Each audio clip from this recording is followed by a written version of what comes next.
Hello everybody, today on the channel a bit of an update on my gorgeous classic 1992 cobalt blue Porsche 968.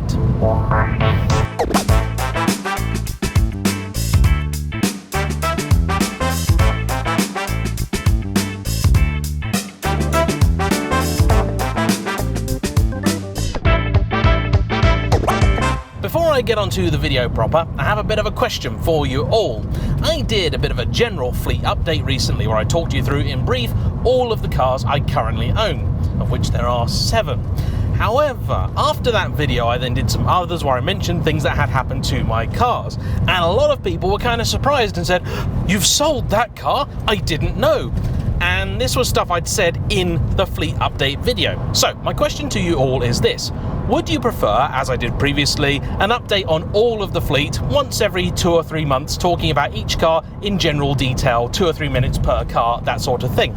Or would you prefer to see, when relevant, individual videos on specific cars going into a little bit more detail, like this one, so that way you can watch the stuff about the cars that do interest you and ignore stuff on cars that don't? Please do let me know in the comment section down below, because this kind of feedback really does help inform my content going forwards.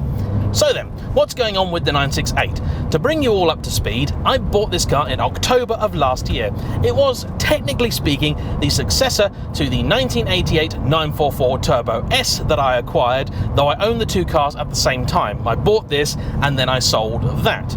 I'd always been quite interested in a transaxle Porsche. I've got a bit of a thing for them. I really loved the 928, but just can't quite get over the looks. However, a 944 has always appealed, and the 968 I've always had a bit of a thing for. However, they were always out of budget, but circumstances conspired to allow me to be able to afford this car. I had originally gone looking for a 968 Sport, not the Club Sport. I definitely can't afford one of those, and I also didn't want one for various reasons, but things went wrong and I wound up buying this, which I'm very happy with, because the 968 actually has more luxury features and is a nicer thing to be in than the Sport, and though it cost more when new, now costs less. I paid about £17,000 for this car. It has a very interesting history. The first owner was actually Porsche Reading, who used it as a car for their management and also a demonstrator. It was also at the motor show stand in London in 1992, which is a fairly cool piece of history. The specification of the car I love. The cobalt blue is gorgeous, and I've actually rather grown to like the grey interior with blue piping as well. The options on this car were the sport seats, the aforementioned piping, the side protection strips, which I really don't like and we'll get onto in a bit, and the bridge coloured spoiler at the back. Beyond that, I don't really think there was anything else. This car was registered on the 1st of August 1992, which is of some significance here because that's the first day where catalytic converters became a legal requirement to get through an MOT. Before this, so for the 944 Turbo, they were simply an optional thing and you didn't need them. This did. The 968 itself had a very interesting life, being on sale only for about 3 years, from 1992 to 1995, when it was discontinued and not replaced. Its technical successor being the Boxster that came out a couple of years later.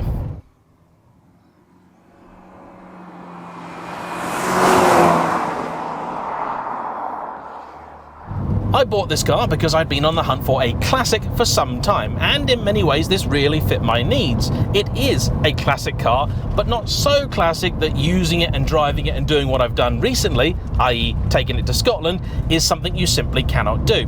This did just shy of 500 miles in a day, reasonably without issue. I've done now about 4,000 miles in this car, and I think it's fair to say that I really rather like it. It is a good size, although somewhat awkward on occasion.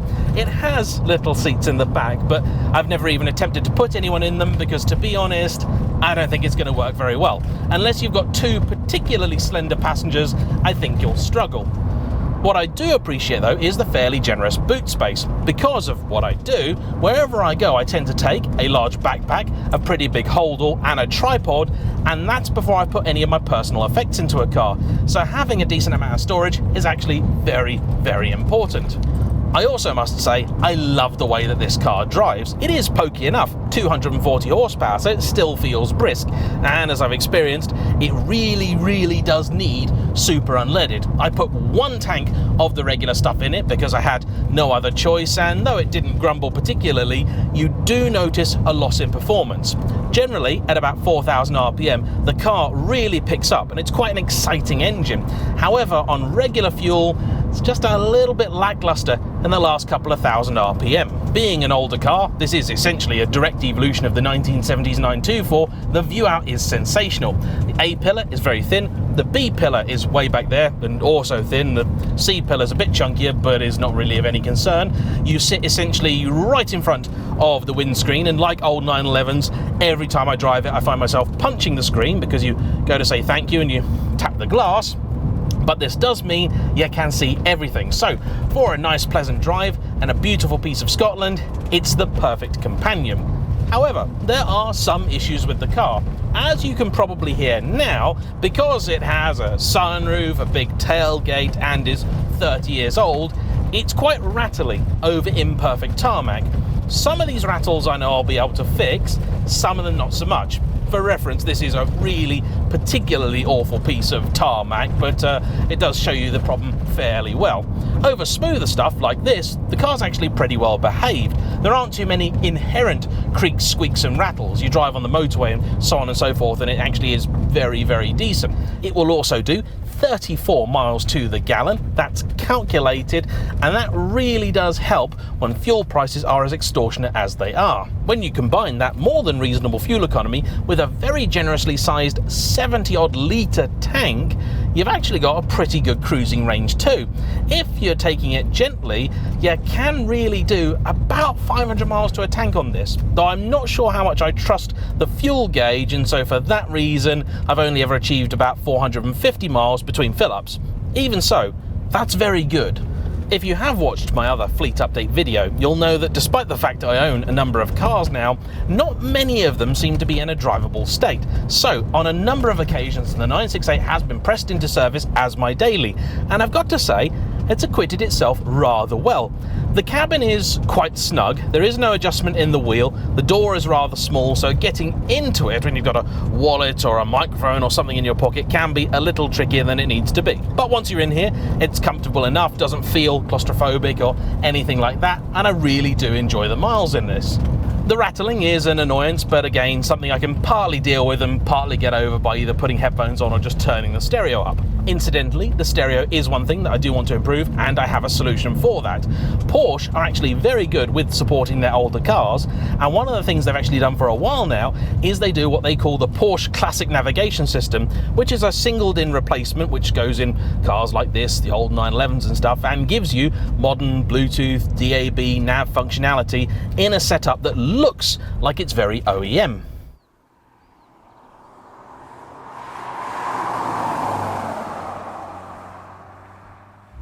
Oh, so currently following some cyclists up a hill. It's quite a big hill. There's a Citroen C3 in front of me. I can smell clutch. A lot of clutch. It's not mine. No. That poor Citroen. This car is more or less entirely original. One of the few exceptions is the little Sony stereo down here that does look rather out of place. I wanted to buy the Porsche nav unit to go in it, so I got in touch with Porsche to see if they could cut me a deal, and very kindly they said that they would actually give me one, so when I can, that's going to be installed. I tried to put it in myself, but it would appear that when this unit was put in, the people that did it butchered a lot of the wires behind to get this to plug in, so it's going to take a little bit of effort to get that installed. One thing this car does not have is air conditioning. When we left England to come up to Scotland, it was approaching 32 degrees, which for my American viewers in Fahrenheit is about 200. It was rather warm. Up here it's a few degrees less. It's currently allegedly 16. One of the things I never really understood about the 968 is why in the 944 this bit over here was a clock, but in here it's a temperature gauge and the clock is this, to be honest, awful looking little thing down here. I did have thoughts about trying to remove that and replace it, but it's kind of part of the car and I suppose part of its charm. This really then brings me onto the dilemma that I have with this car. Excuse me while I get past the knackered Citroen.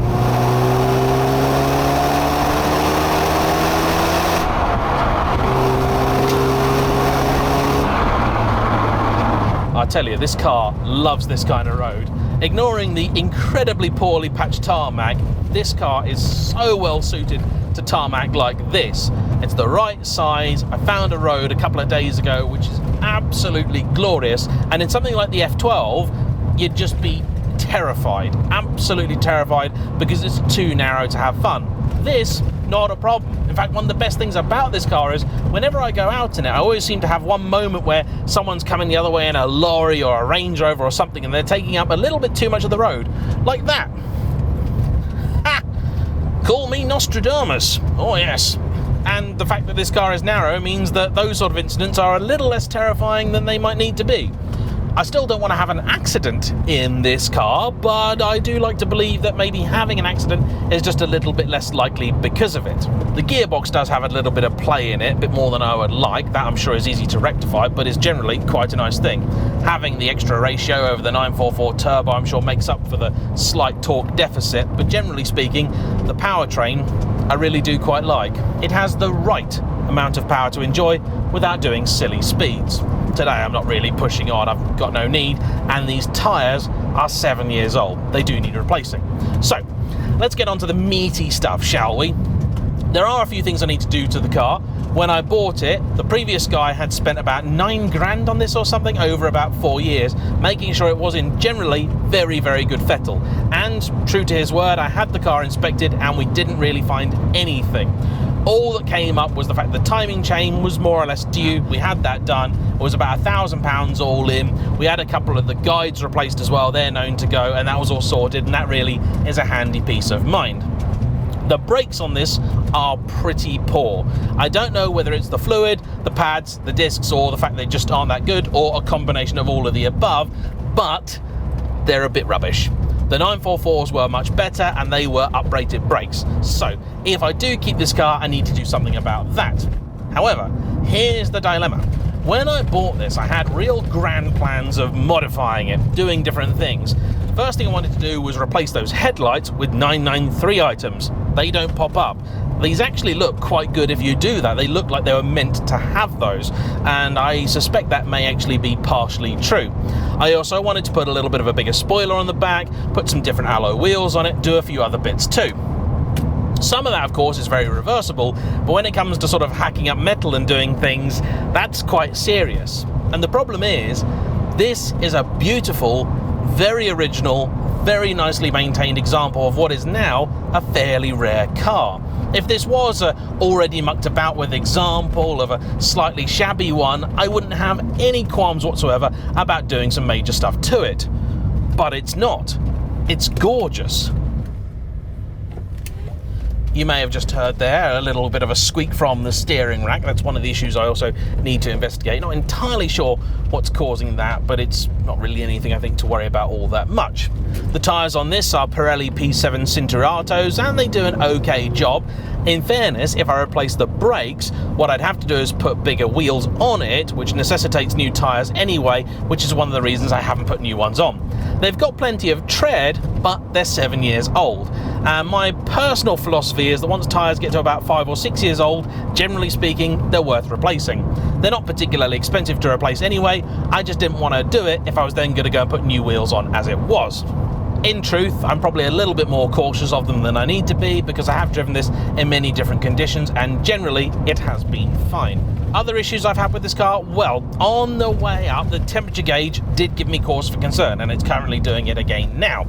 I feared the car may have been overheating, but what I think is actually going on is the temperature sensor failing, so that's something that's going to need to be investigated. The reason I say I think it's the sensor is because the temperature went from there to there that quickly, and then it went back and then up, back up, back up, back up. So I somehow doubt the engine is able to get that hot that quickly, and this being an older car, the temperature gauge does move naturally anyway. It's not like a modern one where it's sort of welded to the 90-degree point at all times unless it's on fire.